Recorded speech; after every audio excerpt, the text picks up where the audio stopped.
Salut les passionnés, j'espère que vous allez bien. Alors maintenant que vous avez fait un tour complet, on va voir la suite, et le meilleur est à venir. On va voir ensemble les scénarios de Warhammer 40 000 et toute la stratégie que cela implique.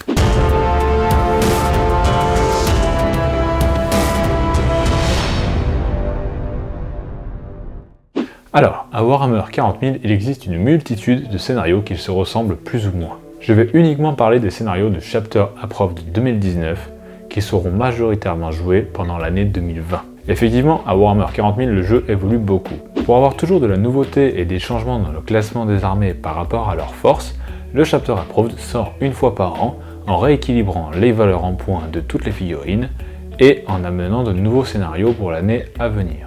Il est donc de coutume de jouer avec ces scénarios pendant toute l'année de son règne. Les principales différences entre les scénarios sont que par exemple pour le scénario narratif, ils donneront à chaque fois accès à des stratagèmes en plus que l'attaquant et le défenseur, ou les deux, pourront utiliser au cours de la partie dans ce scénario. Mais également, dans les parties de jeu égal, certains scénarios nécessitent des cartes et d'autres non. Mais il est également tout à fait possible d'inventer vos propres scénarios, c'est d'ailleurs souvent le cas dans les tournois. Vous pouvez laisser libre cours à votre imagination tant que vous vous amusez.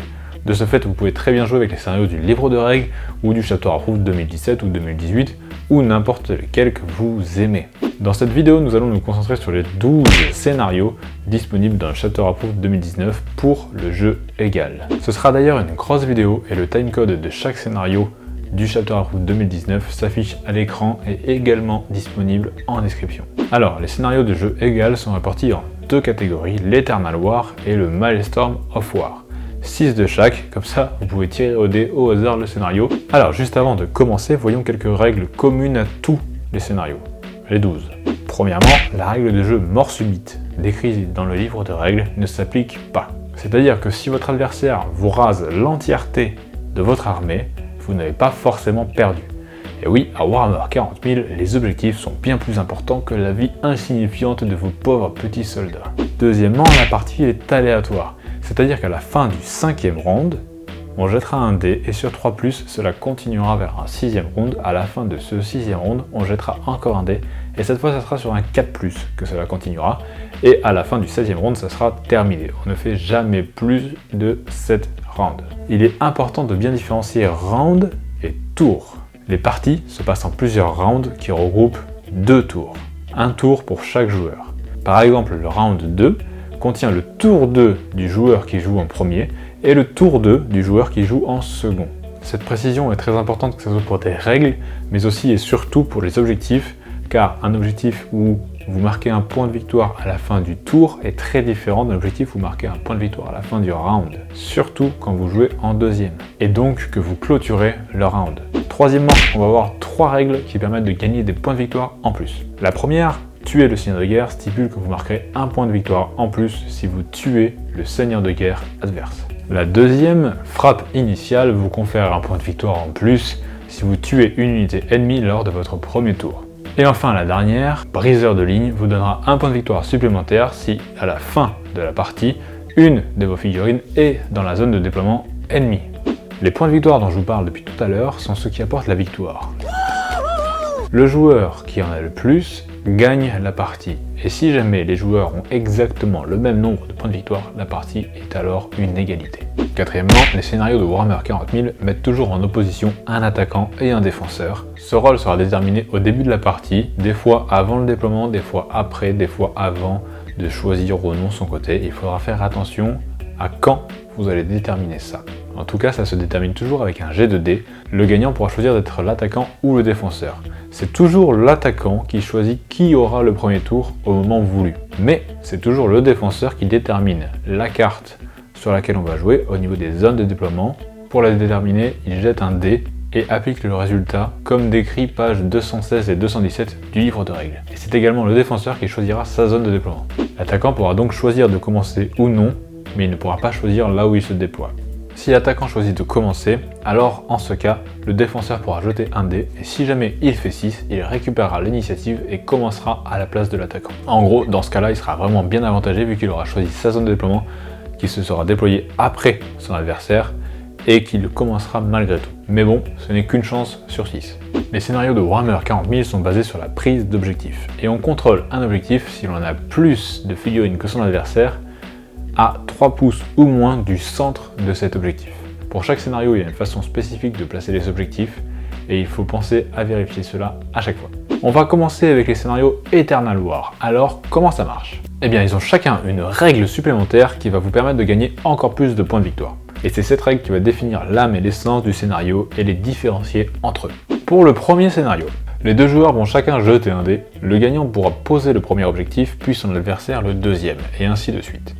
Le centre des objectifs doit être placé à plus de 6 pouces des bords de table et à plus de 12 pouces les uns des autres. Ensuite, les joueurs déterminent qui est l'attaquant et le défenseur comme expliqué plus tôt. Le défenseur détermine la table de jeu et choisit sa zone de déploiement, et l'attaquant prend l'autre. L'attaquant déploiera ensuite toute son armée d'un seul coup, puis le défenseur fera de même, et enfin l'attaquant pourra choisir de commencer ou non. Ce premier scénario a pour but de prendre et contrôler. C'est-à-dire qu'un joueur marque un point de victoire par objectif qu'il contrôle au début de son tour à partir du deuxième round. On voit donc que pour marquer un point, puisque c'est au début de son tour que l'on marque le point, il faut absolument que l'unité qui tient l'objectif survive au tour adverse. C'est comme ça qu'on commence à faire des plans stratégiques. Pour le deuxième scénario, les joueurs commencent par déterminer qui est l'attaquant et le défenseur. Le défenseur détermine la carte et choisit sa zone de déploiement. Puis les joueurs posent les pions objectifs en commençant par le défenseur, avec pour consigne que le premier pion objectif doit être placé à plus de 6 pouces des bords de table et à plus de 12 pouces des autres pions objectifs, et enfin à plus de 9 pouces des zones de déploiement.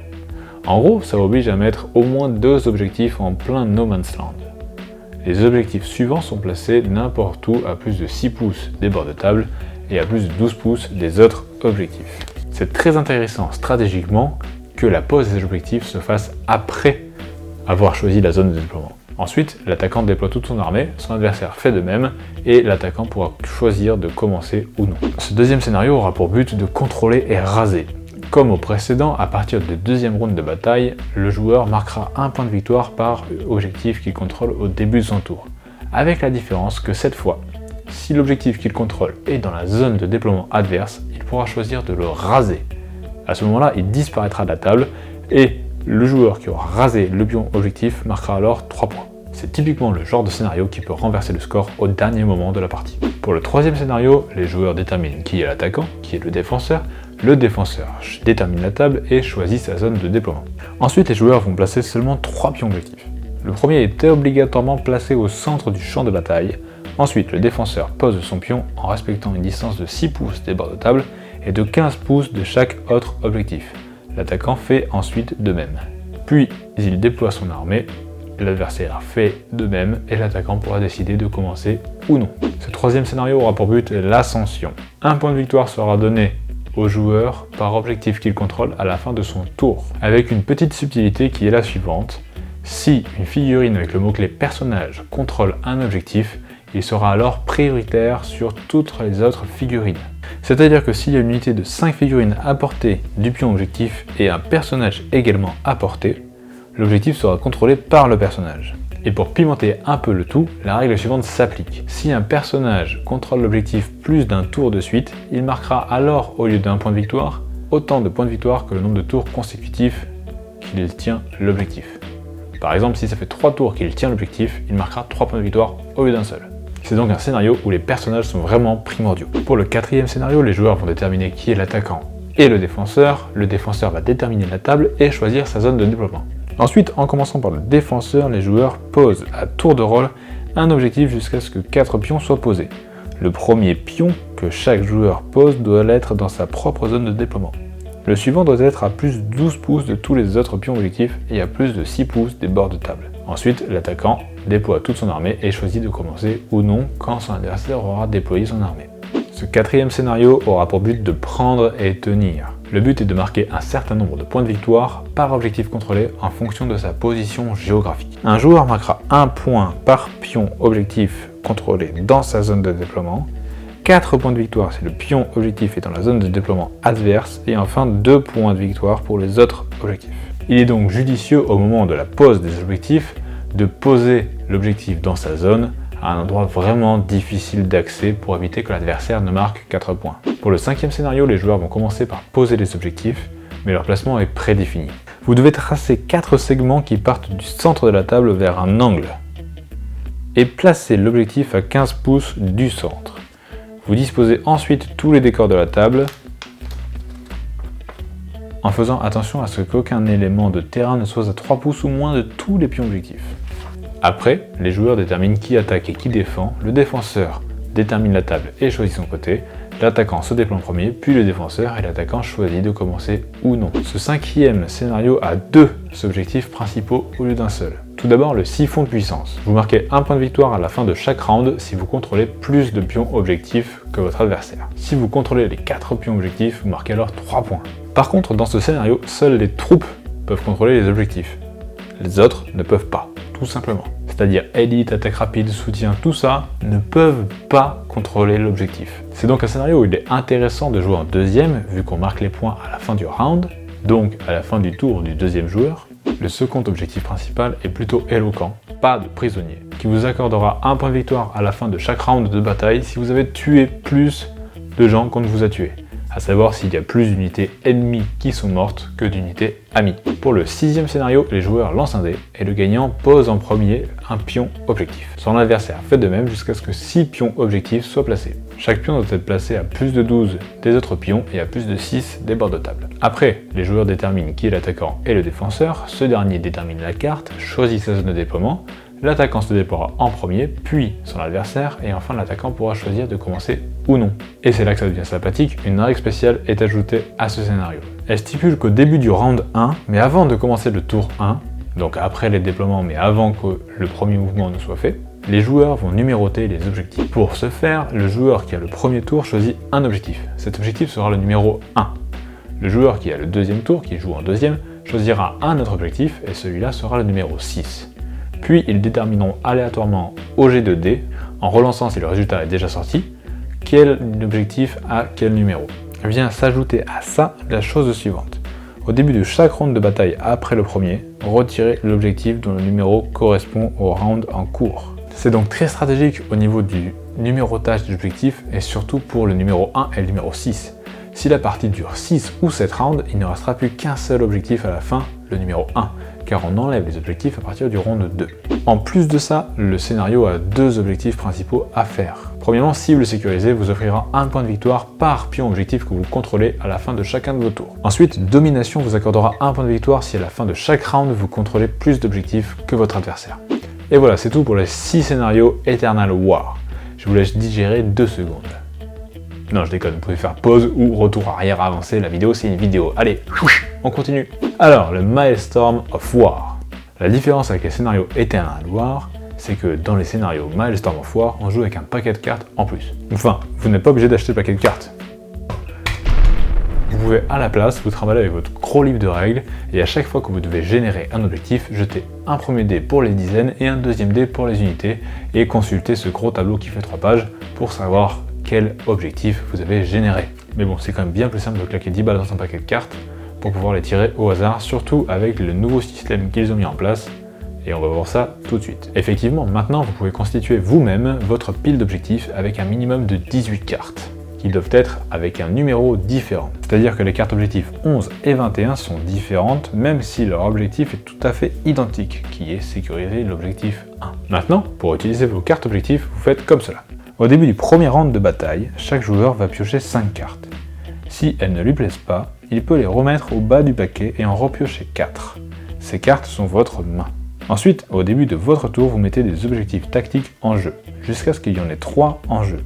Ces cartes doivent être placées face visible sur un côté de la table, mais vous pouvez décider de masquer une de ces cartes. Vous ne pouvez avoir qu'un seul objectif face cachée par tour. Une fois que vous avez généré vos objectifs, vous pouvez tirer des cartes pour en avoir jusqu'à 5 dans votre main. Chaque carte objectif a une définition propre à accomplir, c'est l'objectif. Et vous devez, à la fin de chacun de vos tours et de celui de l'adversaire, vérifier si vous avez ou non accompli ce qui est demandé sur cette carte.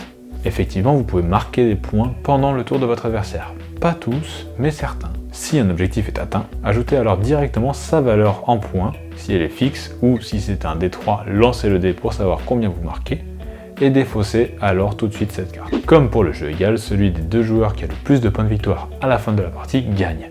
Et si les deux joueurs ont autant de points de victoire l'un que l'autre, la partie est une égalité. De plus, si à la fin d'une de vos phases de morale, il y a des objectifs qui vous embêtent, vous pouvez les défausser autant que vous voulez. Contrairement au scénario Eternal War, dans les scénarios Milestorm of War, vous devez déterminer les champs de bataille, c'est-à-dire définir les zones de déploiement et poser les pions objectifs à plus de 6 pouces des bords de table et à plus de 12 pouces les uns des autres, avant de déterminer qui est l'attaquant et qui est le défenseur.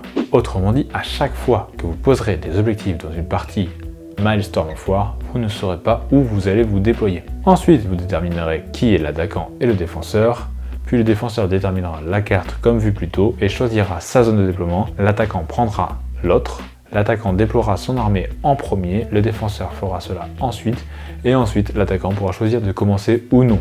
S'il choisit de commencer, le défenseur pourra également reprendre l'initiative sur un 6. Le fait de piocher des cartes objectifs rend déjà toutes les parties Milestorm of War différentes les unes des autres. C'est pour ça que chaque scénario, les 6, se démarque que par une seule règle spéciale qui en général influe sur les objectifs tactiques. C'est ça qui va vraiment les différencier les uns des autres. Et on va voir ça tout de suite. Le premier des 6 scénarios, Manœuvre secrète, aura pour règle spéciale qu'au début de chaque round de bataille après le premier, si un joueur a moins de points de victoire que son adversaire, il pourra retourner face cachée tous les objectifs qu'il possède ou qu'il met en jeu et forcer son adversaire à révéler tous ses objectifs, et ce pour la durée du round entier. C'est relativement anecdotique, mais pour les objectifs mis en jeu générés, ça peut être assez rigolo pour faire croire de fausses choses à votre adversaire. Le deuxième scénario, Élan audacieux, a pour règle spéciale qu'au début de chaque phase de mouvement d'un joueur, si ce joueur a un ou plusieurs objectifs tactiques en jeu, son adversaire devra en choisir un. Et si cet objectif est rempli à la fin du tour, il rapportera un point de victoire en plus. Ça c'est plutôt rigolo et ça peut, à certains moments, vraiment faire une différence. Le troisième scénario, Objectif crucial, a pour règle spéciale qu'au début de chaque tour de joueur, avant de mettre les objectifs en jeu, le joueur pourra choisir une seule carte de sa pile de défausse et l'intégrer à son paquet de cartes. Il devra ensuite mélanger les cartes. Cette règle est très intéressante parce que les objectifs accomplis sont défaussés. Vous pourrez donc, dans ce scénario-là, accomplir plusieurs fois le même objectif lors d'une même partie. Le quatrième scénario, Tactique disruptrice, a pour règle spéciale qu'au début de chaque tour de joueur, son adversaire pourra regarder les 3 premières cartes de son paquet, en choisir une et la remettre tout en dessous du paquet, et remettre les 2 qui restent dans l'ordre qu'il lui souhaite sur le dessus du paquet. Ce scénario peut être très intéressant, mais je pense qu'il faut beaucoup d'anticipation pour s'en servir au mieux. Il faut voir au moins sur le tour d'après, voire sur la partie entière, car la repioche des objectifs qu'il vient de trifouiller se fait après la mise en jeu des objectifs, qui n'a pas encore eu lieu au moment où il a trifouillé le paquet. Enfin, c'est assez compliqué, je pense, à mettre en œuvre. Le cinquième scénario, Contrôle territorial, a pour règle spéciale qu'au début de chaque tour de joueur, si ce joueur contrôle plus de pions objectifs que son adversaire, alors avant de mettre en jeu un objectif, il pourra tirer une carte de sa pile d'objectifs. Très pratique si l'on a une armée de prise d'objectifs. Et enfin, le sixième scénario, Autorité restreinte, a pour règle spéciale qu'au début de chaque phase de mouvement d'un joueur, son adversaire pourra choisir un objectif tactique en jeu et le renvoyer dans la main du joueur. Ce dernier pourra alors générer un autre à la place. Très pratique pour déjouer les plans de votre adversaire. Et voilà, ouf, c'était long. Vous voyez donc qu'il ne suffit pas forcément d'avoir une liste d'armées qui fait beaucoup de dégâts et qui enlève toutes les figurines adverses. Ça aide beaucoup, mais ça n'apporte pas forcément la victoire. Il faut que votre armée soit polyvalente. Voilà, j'espère que ça vous aura plu. Le timecode de chaque scénario est en description pour vous y retrouver plus facilement et que vous puissiez y revenir plus facilement. Dans le prochain épisode, on verra ensemble les stratagèmes, la synergie de vos listes, de l'armée, etc. Et surtout, comment gagner. J'espère que ça vous aura plu, j'espère que vous aurez appris quelque chose. Si c'est le cas, n'hésitez pas à lâcher un petit pouce bleu, à poser votre question en commentaire si vous en avez une, j'y répondrai avec plaisir. À vous abonner, clocher, c'est l'abonnement et la cloche en même temps. Enfin, il y a 2 actions quand même. Et à partager la vidéo, c'est le plus important pour la chaîne. Merci beaucoup. Et en attendant la suite, je vous dis bon jeu, bonne peinture, ciao.